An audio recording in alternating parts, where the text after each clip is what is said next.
Comparison of nasopharyngeal and oropharyngeal swabs for SARS-CoV-2 detection in 353 patients received tests with both specimens simultaneously.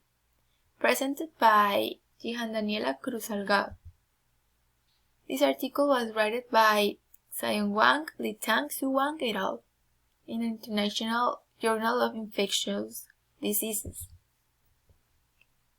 From the outbreak of coronavirus disease in Wuhan in December 2019 to March 10, 2020, 80,932 confirmed cases were reported in China. It spread rapidly to become a public health emergency of international concern caused by severe COVID-19 infection.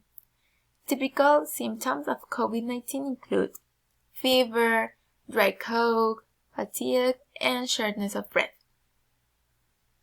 No specific medication have been identified for COVID. However, current treatment is based on antiviral medication, ventilation, and corticosteroids. The diagnosis of COVID-19 infection is based on typical symptoms, chest radiographs, and exposure to infected patients.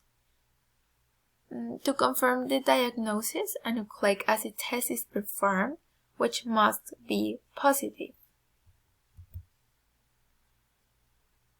The most widely used test is RT-PCR, and oropharyngeal swabs are the most common sample. However, false negatives were found in the late stage of hospitalization. Methods and data collection.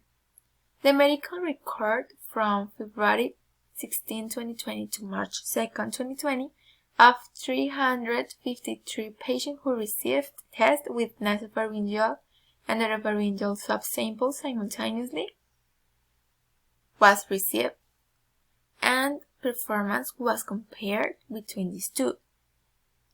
Data includes age, sex, and RT-PCR results from SARS-CoV-2.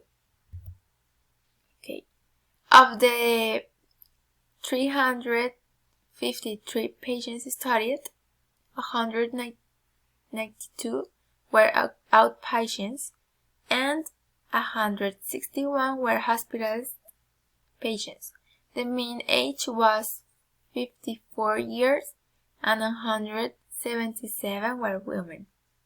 The positive rates of the total number of patients studied were 19% versus 7.6%, 7.3% versus 6.3%, and 32.9% versus 9.3% in nasopharyngeal and oropharyngeal swabs.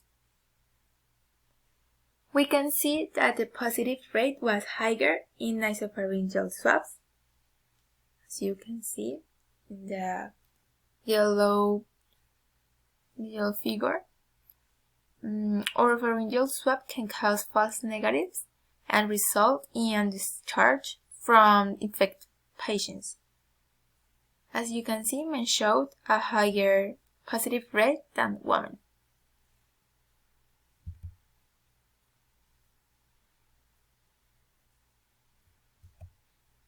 Discussion. 2 consecutive negative RT-PCR test results on airway samples are required to assess discharge from hospital. Oropharyngeal swab specimens remain the most common specimen. The false negative results may occur in the last stage of hospitalization. Positive results of the RT-PCR tests were found in patients recovered 2 weeks after discharge. In this study, the results showed a great difference between nasopharyngeal and oropharyngeal swabs. 73.1% of positive nasopharyngeal cases were negative in the oropharyngeal swab. This indicates that false negative results can occur using only the oropharyngeal swab.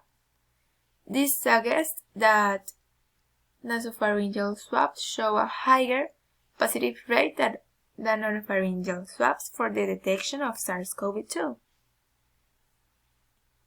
Oropharyngeal swabs can result in a high false negative rate.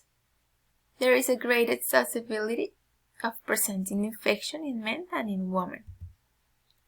But in conclusion, nasopharyngeal swabs show a high rate of positive results compared to oropharyngeal swabs, and this suggests that nasopharyngeal swabs may be more suitable in the late stage of the COVID-19 outbreak. This is the reference of the article, and thanks.